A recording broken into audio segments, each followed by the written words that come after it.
About পেজটি খুবই important আপনার জন্য। এখানে অ্যাবাউট পেজটি দেখাচ্ছে। অ্যাবাউট পেজে যে আপনি আপনার যে ডিটেলসগুলি আছে, আপনার কেরিয়ার সম্বন্ধে কিছু বলবেন, এগুলি। এটা কিভাবে এডিট করতে হয় এটা আমি এখন আপনাকে দেখাবো। এডিট করার জন্য অবশ্যই আপনাকে ড্যাশবোর্ডে যেতে হবে। ড্যাশবোর্ডে যেয়ে পেজ বাটনে ক্লিক করুন। পেজ বাটনে ক্লিক করার পর আপনি এখানে অ্যাবাউট অপশন পাবেন। অ্যাবাউটে ক্লিক করার পর এখানে উপরে দেখেন বিভিন্ন ধরনের এডিট অপশন আছে। Edit one, edit two, add video, add image ইত্যাদি। এখানে একটা এক্সাম্পল দিচ্ছি, আমি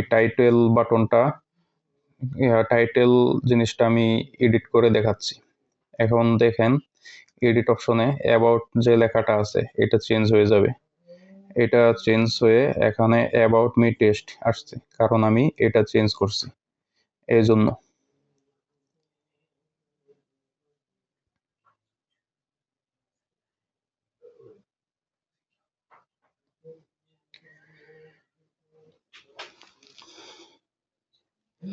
তারপর আমি দেখাচ্ছি এখানে কিভাবে প্যারাগ্রাফ চেঞ্জ করতে হয়। এখানে কিছু সামারি লিখবেন প্রথমে আপনার সম্বন্ধে, যেরকম ব্যাখ্যা লেখার সময় কিছু সামারি দেন, এরকম আপনার হিস্টোরি।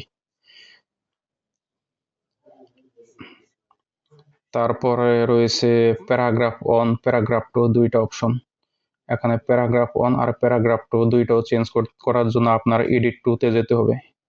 এডিট টু থেকে প্যারাগ্রাফ ওয়ান আর প্যারাগ্রাফ টু দুইটা চেঞ্জ করলে আপনার সম্পূর্ণ লেখা চেঞ্জ হয়ে যাবে। এখানে আপনার একটা ইন্ট্রোডিউসিং ভিডিও দিতে চাইলে এখানে দিতে পারবেন, এই অপশনও আছে।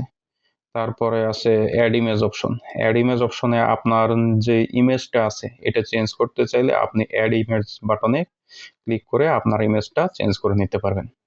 ইমেজ চেঞ্জ করার প্রত্যেকটা অপশন একই রাখা হয়েছে, কিছু কিছু একটা ভিন্ন, ওইটা টিউটোরিয়ালে দেখানো হবে। ধন্যবাদ সবাইকে পরবর্তী টিউটোরিয়ালটি দেখার জন্য।